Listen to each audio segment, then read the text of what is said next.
Science forms. तो आज के इस वीडियो में हम बात करने वाले हैं गैस्ट्रोएंटराइटिस के बारे में, ठीक है ना। पिछली वीडियो में हमने दोस्तों बात करी थी गैस्ट्रोइंटेस्टाइनल ब्लीडिंग के बारे में कि उसमें किस तरह से ब्लीडिंग होती है, क्या क्या उसके कॉज रहते हैं, और गैस्ट्रोइंटेस्टाइनल ट्रैक्ट यानी कि जो जीआई ट्रैक्ट पाया जाता है उसके अंदर ब्लीडिंग किस तरीके से हो सकती है। उस वीडियो में अपन ने एक मैनेजमेंट का टॉपिक छोड़ा था, वो इसलिए छोड़ा था क्योंकि उसका एक कॉज था गैस्ट्रोएंटराइटिस, जो कि उसका मेन कॉज था। अपन गैस्ट्रोइंटेस्टाइनल जो ब्लीडिंग है उसका मैनेजमेंट गैस्ट्रोएंटराइटिस के अंदर ही पढ़ेंगे, ठीक है ना। तो इस वीडियो को स्टार्ट करने से पहले मैं आप सभी को कहना चाहूंगा कि दोस्तों मेरा पुराना वीडियो जरूर देख लेना जो कि गैस्ट्रोइंटेस्टाइनल ब्लीडिंग के ऊपर था, तो उसका लिंक आपको मेरे डिस्क्रिप्शन बॉक्स में मिल जाएगा। तो अगर बात करते हैं गैस्ट्रोएंटराइटिस की, तो गैस्ट्रोइंटेस्टाइनल एक तरह की इन्फ्लामेटरी कंडीशन है, ठीक है ना। इसके अंदर क्या होता है, इन्फ्लामेशन होता है। आज तक मैंने अपने जितने वीडियो बनाए सभी में मैंने आपको बताया ITIS, जिसके पीछे ये शब्द लग जाता है आइटिस वाला, उसका मतलब होता है वहां पे इन्फ्लामेशन होगी। तो it is the inflammation of GI tract, ये एक तरह की जीआई ट्रैक्ट की इन्फ्लामेटरी कंडीशन है जिसके अंदर क्या होता है, both the stomach and the small intestine, और साथ ही साथ पूरा जो अपना जीआई सिस्टम है उसके अंदर क्या हो जाती है, इन्फ्लामेशन हो जाती है। स्पेशली द स्टमक और इंटेस्टाइन यानी कि आमाशय के अंदर और छोटी आंत के अंदर इन्फ्लामेशन हो जाती है and resulting in acute diarrhoea, जिसके कारण पेशेंट को डायरिया तक हो सकता है। फिर अगर बात करें एन इन्फेक्शन में भी कॉज बाय बैक्टीरिया, ये इन्फेक्शन ज्यादातर बैक्टीरिया से भी कॉज हो सकता है या फिर पैरासाइट से भी हो सकता है। इन स्पॉइल्ड फूड और अनक्लियर वाटर के अंदर भी हो सकता है। स्पॉइल्ड फूड का मतलब हो गया बासी खाना, क्योंकि दोस्तों हम जानते हैं कि अपने इंडिया में ज्यादातर लोगों को अगर खाने की आपूर्ति पूरी नहीं हो पाती है तो बच्चा कुचा बासी खाना भी खा लेते हैं। कई बार एनवायरमेंटल हाइजीन पूरी ना होने के कारण, क्योंकि जो बासी खाना होता है उसको खाने के कारण पेशेंट को गैस्ट्रोएंटराइटिस यानी कि जो कह सकते हो पाचन तंत्र के अंदर सूजन आ सकती है, जिसके कारण पेशेंट को ब्लीडिंग और अदर कॉम्प्लिकेशन भी हो सकते हैं। तो बात करें स्पॉइल्ड फूड यानी बासी खाना और अनक्लीन वाटर यानी कि जो साफ पानी नहीं पी पाते, जो अनहाइजीनिक वाटर पीते हैं, उनको भी ये कंडीशन होने के चांस रहते हैं। It can also occur due to some food irritation, कई बार कुछ लोगों को कुछ खानों से एलर्जी होती है, कुछ फूड से एलर्जी होती है, ठीक है ना। तो उन एलर्जिक रिएक्शन के कारण भी पेशेंट को इन्फ्लेमेशन हो सकती है। जैसे कई लोगों को एग से एलर्जी होती है, कई लोगों को कह सकते हो आप जेलीफिश से, ठीक है ना, आइस मिल्क प्रोडक्ट से, अलग अलग जगहों से चीजों से उनको एलर्जी होती है। तो एलर्जी के कारण भी उनको गैस्ट्रोएंटराइटिस हो सकता है।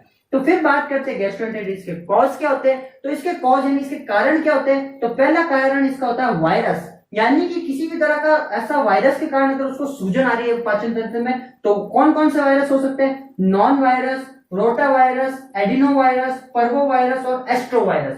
वापिस नाम लेना चाहूंगा मैं यहाँ पे दोस्तों, non virus, rota virus, adeno virus, पर्वो वायरस और एस्ट्रो वायरस। इसके अंदर जो रोटा वायरस है वो अपने इंडिया में ज्यादातर होने वाले वायरस से जो गैस्ट्रोएंटराइटिस होता है उसके सबसे मेन कॉज रोटा वायरस रहता है। इंडिया में ज्यादातर जो गैस्ट्रोएंटराइटिस वायरस के कारण होता है वो होता है रोटा वायरस के कारण।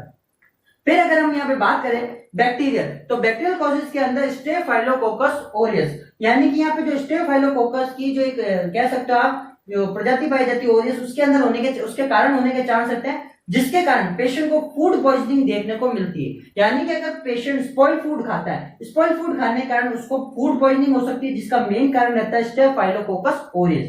फिर अगर बात करें इस्चीरिया कोलाई या साल्मोनेला के कारण भी पेशेंट को जो कह सकते हो गैस्ट्रोएंटराइटिस हो सकता है। फिर बात करें पैरासाइट के बारे में, तो दोस्तों पैरासाइट में क्या क्या आता है। तो पैरासाइट में जियार्डिया, जियार्डिया को और बोला जाता है वाटर बॉर्न डिजीज, यानी कि अगर पेशेंट अनक्लीन वाटर यानी कि अनहाइजीनिक जो कह सकते हो वाटर पीता है, जो हाइजीन मेंटेन नहीं कर पाता वाटर में और बिल्कुल कह सकते हो विशुद्ध पानी पीता है, उसके अंदर वाटर बॉर्न डायरिया हो सकता है, यानी पेशेंट को डायरिया की कंडीशन हो सकती है, जिसको बोलते हैं जियार्डिया, जो कि पैरासाइट के कारण होता है।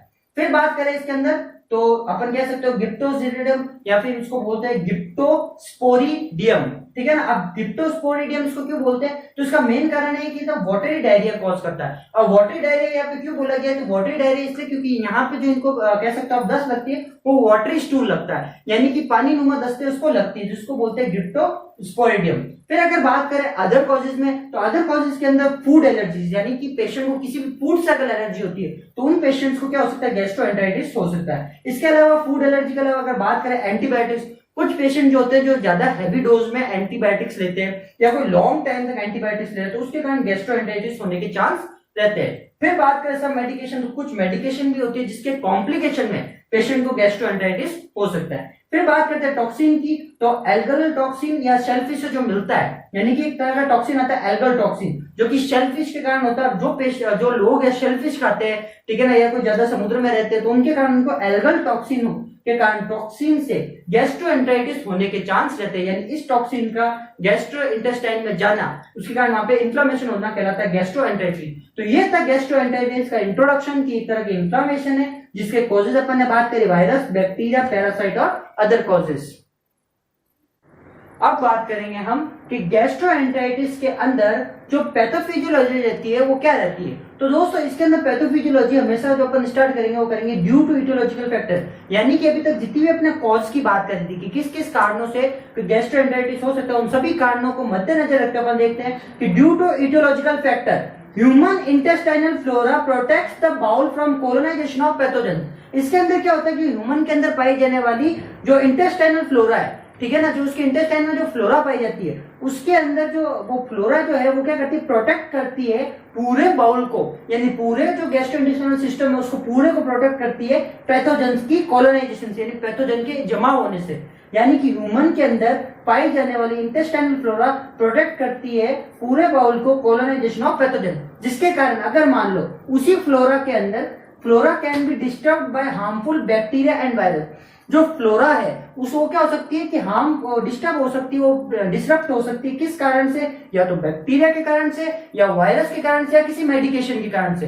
अब अगर बात करें pathogen release endotoxin that stimulates the mucosal lining of intestine, जिसके अंदर क्या होता है कि जो पैथोजन है, जो पैथोजन पाए जाते हैं वो क्या करते हैं, एंडोटॉक्सिन्स रिलीज करते हैं और उन एंडोटॉक्सिन्स के कारण जो म्यूकोसल लाइनिंग है इंटेस्टाइन की वो क्या हो जाती है, डिस्टर्ब हो जाती है। उसके कारण क्या होता है, जो टिश्यू डैमेज होने लग जाता है और साथ ही साथ उनमें क्या देखने को मिलता है, इन्फ्लामेशन।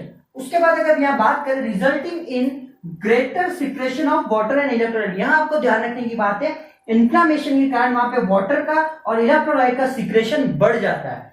वाटर और इलेक्ट्रोलाइट का सिक्रेशन बढ़ने के कारण active secretion of chloride and bicarbonate ions, वहां पे कैल्शियम का और साथ ही साथ बाइकार्बोनेट का, ठीक है, आप कह सकते हो क्लोराइड का भी और कैल्शियम का और बाइकार्बोनेट तीनों का जो आयंस है वो स्मॉल बाउल के अंदर ज्यादा बढ़ेंगे। इसके अलावा इसके कारण क्या होगा, सोडियम का रीअब्जॉर्प्शन क्या हो जाएगा, इनहिबिट हो जाएगा। यानी कि यहाँ पे जो सोडियम पाया जाएगा वो सोडियम का जो रीअब्जॉर्प्शन होगा वो क्या हो जाएगा, खत्म हो जाएगा। और सोडियम का रीअब्जॉर्प्शन खत्म होने के कारण वहां पे बैलेंसिंग के लिए, for balancing rich amount of protein fluid क्या होगा, सीक्रेट होगा। वापिस अगर मैं आपको समझाऊं तो क्लोराइड, ठीक है, कैल्शियम और बाइकार्बोनेट के आयन के सिक्रेशन के कारण वहां पे सोडियम का रीअब्जॉर्प्शन खत्म हो जाएगा, जिसको बैलेंस करने के लिए अमाउंट, जो प्रोटीन का अमाउंट है वो ज्यादा निकलेगा और उसके कारण overwhelming large bowels ability to reabsorb fluid and causing diarrhoea, जिसके कारण जो बाउल की एबिलिटी है पूरे वाटर को रीअब्जॉर्ब करने की वो क्या होने लग जाएगी, कम हो जाएगी, जिसके कारण पेशेंट को क्या होगा, डायरिया होगा। और वो डायरिया किसको इंडिकेट करेगा, गैस्ट्रोएंटेराइटिस को।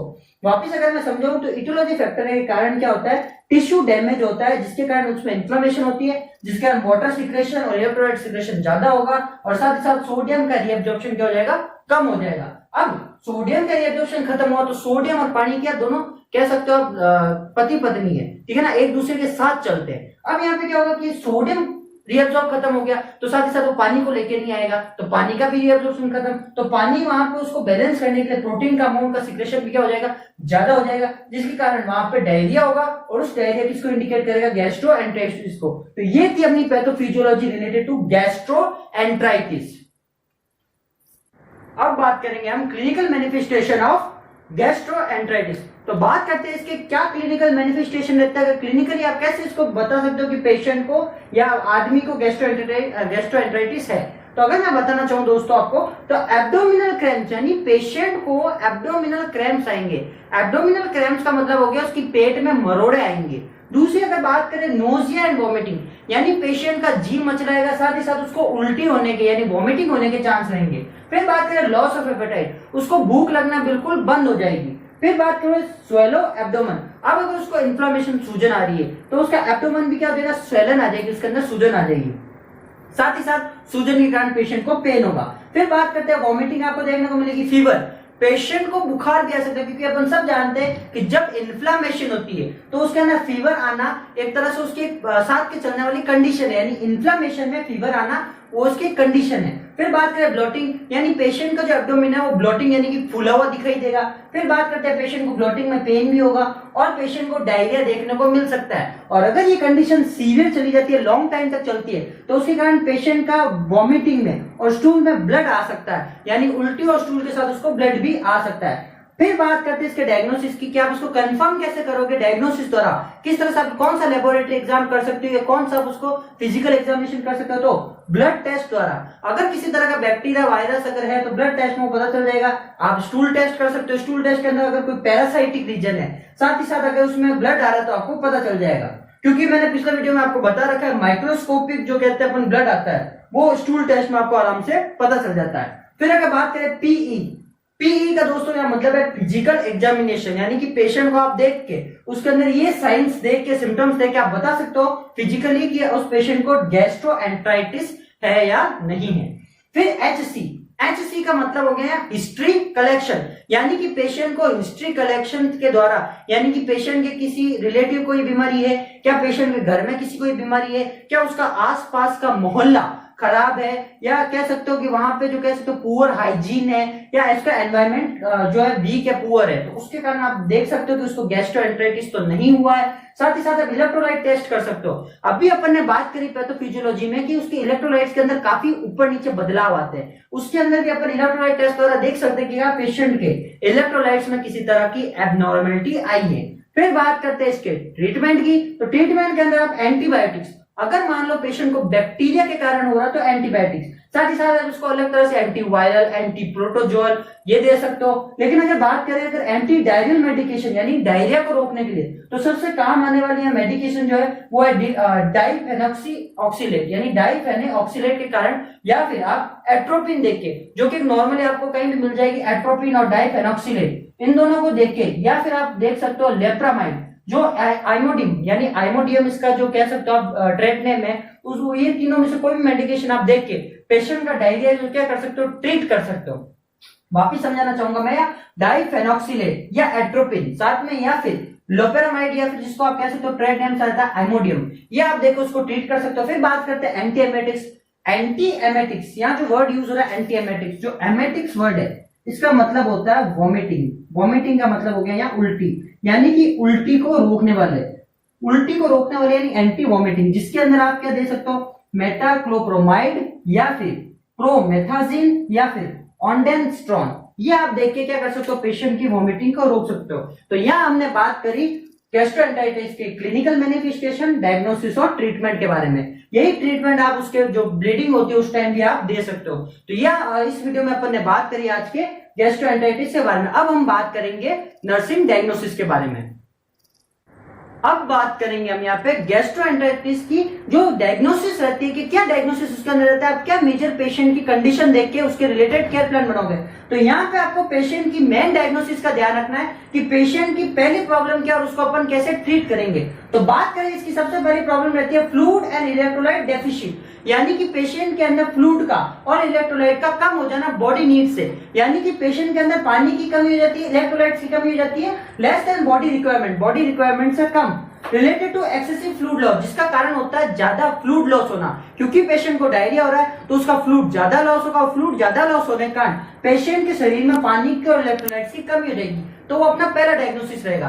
फिर अगर बात करें सेकंड की, तो इंपेयर्ड न्यूट्रिशनल नीड, यानी पेशेंट की जो न्यूट्रिशन यानी पोषण संबंधी जो नीड्स है उसका कम हो जाना बॉडी नीड्स, यानी जो शरीर की जो रिक्वायरमेंट है उससे उसका न्यूट्रिशन कम हो जाना, विद नोजिया एंड वॉमिटिंग, साथ ही साथ पेशेंट को नोजिया और वॉमिटिंग देखने को मिलता है। फिर बात करें इंपेयर्ड स्किन इंटीग्रिटी, पेशेंट की जो स्किन है उसकी इंटीग्रिटी क्या होगी, इंपेयर्ड रहेगी, रिलेटेड टू इरिटेशन, हो सकता है उसने कोई एलर्जिक सब्सटेंस खा लिया जिससे उसको एलर्जी हो तो उसके कारण स्किन में इरिटेशन रहेगा।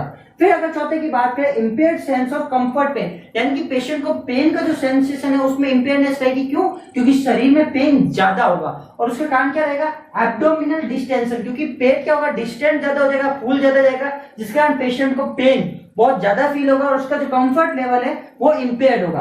फिर अगर बात करें एंजाइटी एसोसिएटेड, यानी एंजाइटी रहेगी, पेशेंट को टेंशन रहेगा, related to separation from parent, या तो सेपरेशन होना पेरेंट्स का, या फिर स्कैरी प्रोसीजर, कि उसके क्या क्या प्रोसीजर होने पा रहा है उसके डर के कारण पेशेंट को टेंशन रहेगी। तो ये था अपना फिफ्थ डायग्नोसिस। तो वापस बताऊं तो फ्लूइड का कम हो जाना, दूसरा न्यूट्रिशन का इंपेयर होना, स्किन इंटीग्रिटी खराब होना, उसका पेन ज्यादा हो जाना, या कंफर्ट का सेंसेशन इंपेयर हो जाना, या फिर एंजाइटी रहेगी। तो ये बात करी अपन ने गैस्ट्रोएंटेराइटिस के डायग्नोसिस के बारे में कि गैस्ट्रोएंटेराइटिस के क्या डायग्नोसिस रहते हैं, क्या अगर उसको गैस्ट्रोइंटेस्टाइनल ब्लीडिंग हो रही है तो उसके अंदर क्या क्या डायग्नोसिस रहेंगे, या क्या उसके कॉज रहते हैं, क्या उसके साइन और सिम्टम रहते हैं, साथ ही साथ उसके अंदर अपन क्या क्या ट्रीटमेंट दे सकते हैं। तो आज के वीडियो में हमने ये सब बात करी। अगर आपको मेरा ये वीडियो पसंद आया तो इसको लाइक करें, सब्सक्राइब करें, अपने दोस्तों के साथ शेयर करें और बेल वाला आइकन जरूर दबाएं। Thanks for watching.